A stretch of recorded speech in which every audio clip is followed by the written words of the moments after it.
23 जानेवारीला मोठा राजकीय भूकंप होणार। शिवसेनेचे नेते राहुल शेवाळेंचा गौप्यस्फोट, ठाकरेंचे 15 आणि काँग्रेसचे 10 आमदार संपर्कात असल्याचा शेवाळेंचा दावा। पालकमंत्री पदावरून नाराजी नाही, पण पदाची अपेक्षा करण्यात वावगं काय? दरेगावातून एकनाथ शिंदेंचं स्पष्टीकरण। अक्षय शिंदे एन्काउंटर प्रकरणी 5ही पोलिसांवर एफआयआर दाखल होणार। मुख्य सरकारी वकील हितेन वेणेगावकर यांची माहिती। अक्षय शिंदे एन्काउंटर प्रकरणाचा अहवाल हायकोर्टात सादर। बंदुकीवर अक्षयचे फिंगरप्रिंट नसल्याचं फॉरेन्सिक अहवालातून समोर।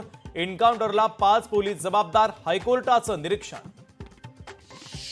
उद्धव ठाकरेंना संपून शिंदेंना आणलं, आता शिंदेंना संपून नवीन उदय पुढे येईल। काही उदय दोन्ही दगडांवर हात मारून विजय वडेट्टीवारांचा रोख नेमका कोणत्या उदयकडे? तर उदय सामंतांसोबत शिवसेनेचे 20 आमदार, खासदार संजय राऊतांचा मोठा दावा। तर राऊतांचं वक्तव्य धादांत खोटं, उदय सामंतांचं स्पष्टीकरण। काँग्रेस नेते राहुल गांधींना सर्वोच्च न्यायालयाकडून मोठा दिलासा। 2019 मध्ये अमित शहांबाबत आक्षेपार्ह वक्तव्य केल्याप्रकरणी कार्यवाहीला स्थगिती।